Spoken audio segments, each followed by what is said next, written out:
subject? We're gonna start off with, should we keep far away from homosexuals if we gonna hang around the drug dealers? Should we at least let homosexuals be around us? So that's the topic. I'm gonna say my piece to kind of give my perspective. This is the way I'm looking at it now. Yeah. I don't have a political word for this, but as you can see, faggotness is on the rise. You got literally how they caught your boy Bobby Valentino with this man girl. Not only are people gay, they are actually turning into women, and it's growing. So, Oh yeah, it's good. how do we try to fix this? Because as a lot of us are homophobic. Me, I don't want to be around, don't want to deal with them, don't want to talk to them. I have plenty of friends, cousins that are gay. But I might try to spit knowledge to, like I said, the drug dealer hang around it, but I don't want nothing to do with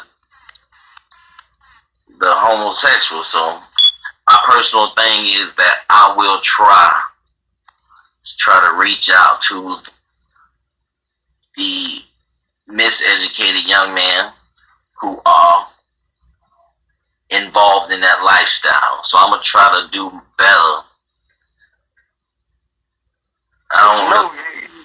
Hey, but you know it's kind of hard to do that when you got churches out there accepting it like it's cool. You know what I mean? Yeah, go ahead. You can speak. That's true. Listen. When they pass their collection plate around, the thing they care about, if you straight or gay, giving money. True. And then it's like you got them in the choir, you got them doing on the usher board, and you listen to the sermon, the preacher preaching the sermon, and he's telling you what's in a good book, but you allow it in your church. It's tough to them. It's gonna be kind of hard to just still give them some knowledge about it if it's in the church.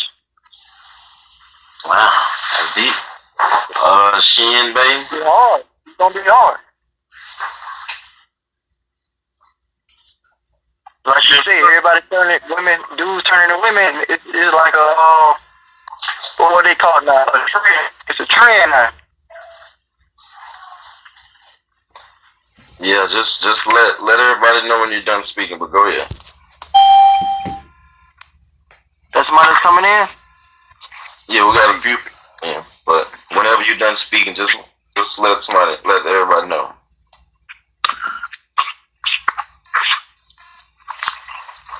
And Shin Bay, you can go. Yes, sir. Well, just for clarity, on this topic of dealing with the homosexual, there used to be a time, especially when I was a young man, that it was something to really hate. Now I didn't understand it back then, but because I didn't actually understand that. I didn't actually know what the act was, as a young boy.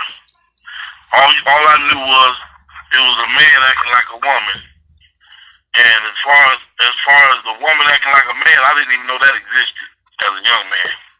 I knew you had women that was kind of rough, like, but as far as sexual orientation goes, I had no idea that they were actually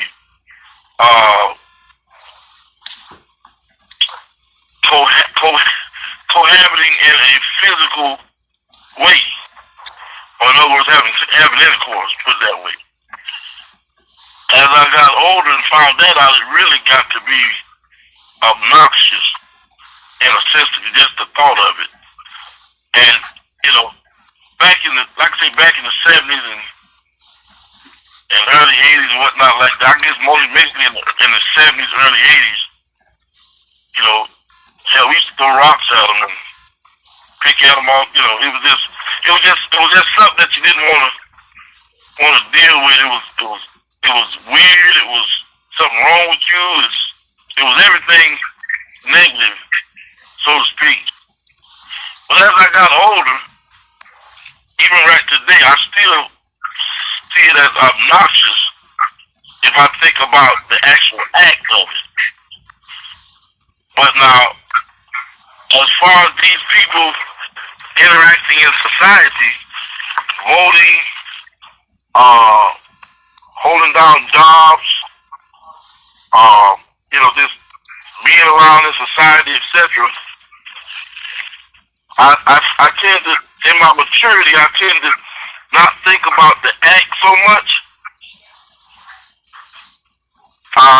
or the sexual orientation. I tend more to think about them as,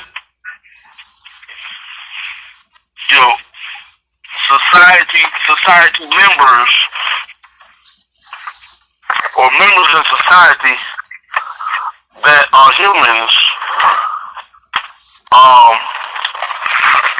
and that they actually have a voice in society. In other words, what I'm saying in a nutshell is this. First of all, I think it's completely unnatural. The thing that, the act. Okay? But now, as far as their intelligence level, it seems like a lot of gay people just damn near rich, as far as I know. And if not rich, seem like some of them got a quality of perfection in the things that they do. Whatever it is, accounting, anything that they seem like they want to put their hands on to do, there seems to be a level of perfection attached to it. I don't get what you're saying. Excuse me now? I think I'm starting to get what you're saying. But I'm asking you, can we build with them? Well, see, that's the thing. Now, as far as building with them, I think there are some super intelligent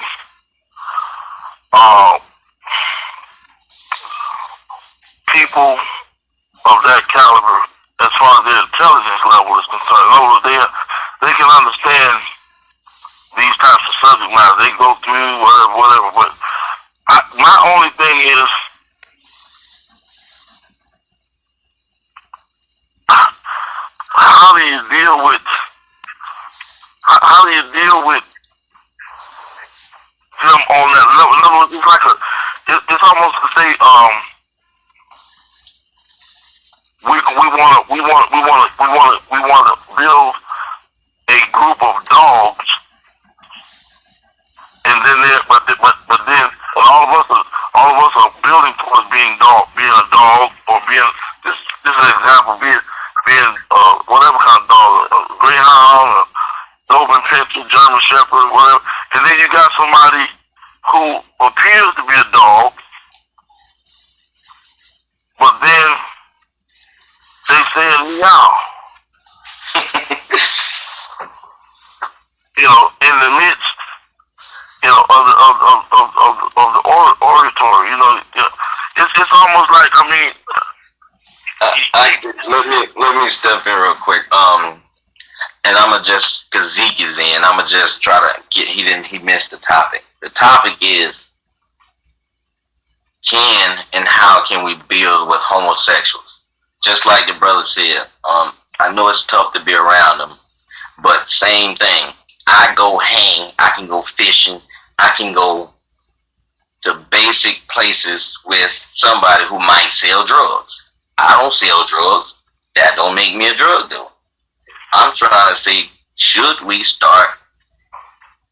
Because at the end of the day, these homosexuals be a lot of our family members. Should we, because we cast them off, should we bring them back in, and will that help?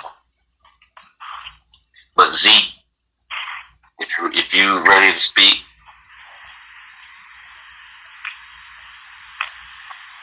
He might got self-muting. But Chameleon, if you want to go, what you think? Yeah, great question. As far as I feel about that, it's hard to answer, I think, because it's like homosexuality is kind of what is a product of the society we live in today. So it's like you can't take the result of everything they threw at us to tear away of the black man. You can't take the result of that and then try to build a community with that. Because, for example, a drug dealer who sells drugs to the community, one could call that poison, but at the end of the day, there's nothing wrong with crack. There's something wrong with being addicted to crack. So,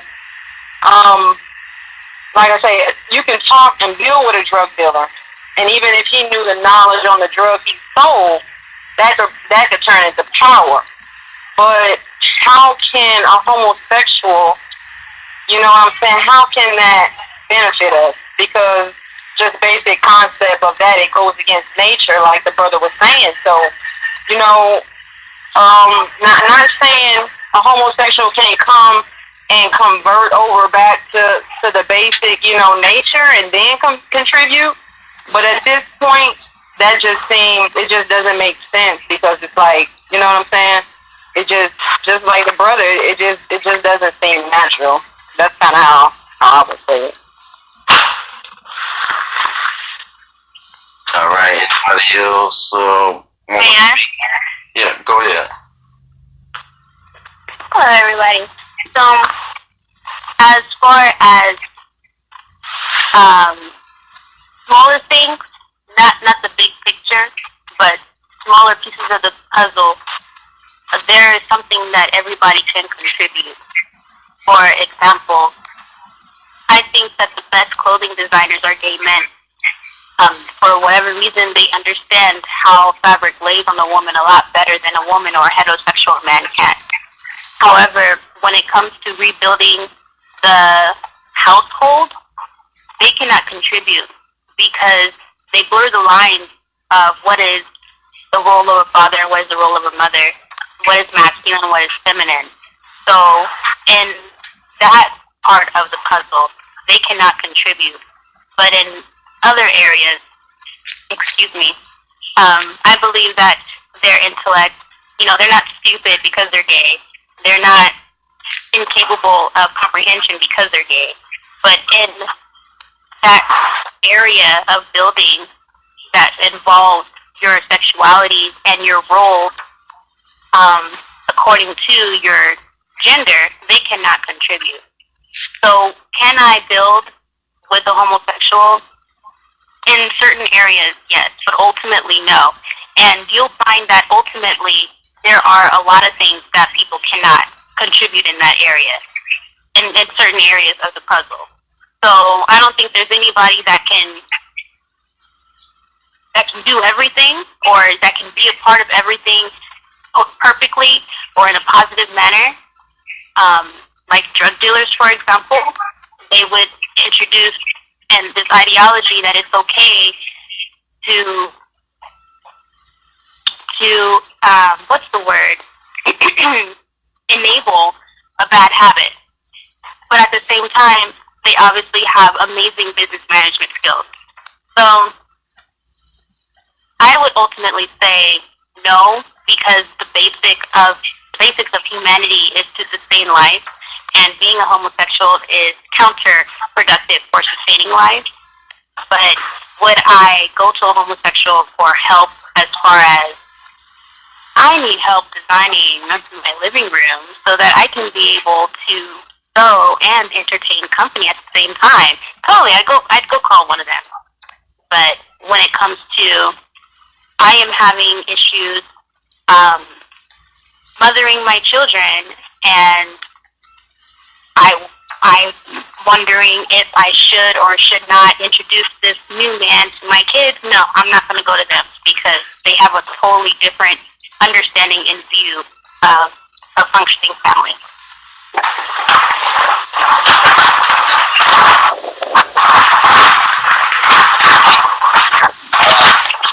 Unmute your mic if you hear me. If you want to speak on this, you might be tied up. Yeah, go ahead, bro. Yeah, this is Zeke. Like the sister just said, yeah, you know, in certain aspects of the of stuff, they can be helpful, but like you say, not being a part of the whole you know, idea of, you know, building a family and things of that nature. Like you say, they still lost, you know, when it comes to that part of it, because like the brother was saying, you know, just the thought of that, like it throw you off, because, you know, that's not human nature. And but like she said, they can help in certain aspects of things. Like, you know, they real smart people, and, you know, they say smart people, but that's what a line should be drawn at when it comes to that part of it. That's my Good evening. How are you? Hey, how you doing? If you want to introduce speak, go ahead. You know, we've been dealing with, you know, to me, it's like any conversation that we have about building should be really about how do we respond correctly and directly to being under a global initiative that is depopulation and genocide that affects absolutely everybody. And that, you know, that the methodology of the divisiveness, it's divisiveness. You know, so our conversations about whether we deal with homosexuals or whether we deal with drug addicts or whether we are drug pushers or whatever, it's all divisiveness. That the leverage that we have the opportunity to have now, because we are the beneficiaries of the gifts and the realizations, the revelations, the epiphanies, the contributions of so many ones whose names we will never know and whose sexuality never really impacted whether or not they contributed to the better functioning of the society. You understand that our heterosexuality does not make us righteous in and of itself. You understand, heterosexuality does not make a man a right husband or any of that, but everybody is somebody's son. Everybody is somebody's daughter. Everybody represents lineages of people, and there's greatness in all of the lineages. You may have to dig for it and reach high, but for where we are now, you know, that's the I think the main concern is that we're in a pandemic and a plethora of sickness, illness, and disease that is systemic. It is the nature of what we've been given. So, you know, the rise of homosexuality and gender misidentification and whatnot is as a result of how much unnatural it is for us to be fed the flesh of dead animals, the aborted fetuses of chickens, pus and mucus of cows, all manners of artificially colored, artificially flavored, NutraSweet, aspartame-laden, flour products, oatmeal, breakfast cereals, cow's milk, and all of this stuff that everybody got. It may affect us a little differently. You know, plus we, have women who've been on birth control pills. The generation of our families that were the experiments, the guinea pigs for the birth control pills, were born in the late 1920s. And so, now we having the breast removed, the uterus is cut off and whatnot. So we really don't have a reference for anything natural. There's nothing natural that we have been socialized to have an understanding and an understanding of in this life, because there's nothing natural about being being abducted and being socialized and miseducated by people who are murderers, liars, thieves, corruptors, bastardizers, usurpers, and all of that, and then to feed from them for generations. So our conversation, I think, is how do we really do what's in our own best interest in terms of clearing, cleansing, purifying our own body temples, so that the spirit of the true and living God and Goddess can be completely re-enthroned. Because when people do not have value for themselves, then nobody else is going to have value for them either. And what we did not get from those who are on the front lines of the civil rights movement, the human rights movement, the Black Power movement, is that you cannot feed from your slave masters and eat the way that they eat and be a free people. And the wickedness that we see perpetuated systemically as racism, the bigotry of those who feel erroneously superior to us, and feel like they have an advantage because of the whiteness of, or those other ones who feel like they have advantage because of their education and the degrees that they got, or other ones who feel like they have an advantage because they have money, or other ones feel like they have an advantage because of whatever. We all dwell in the reality of this absolute and supreme intelligence, and under a system of divisiveness, our responsibility or our ability to respond correctly and directly is always going to be towards exalting the wholeness and the oneness of us as these points of an absolute and supreme intelligence that is male, female, both, neither, or combination of the ones.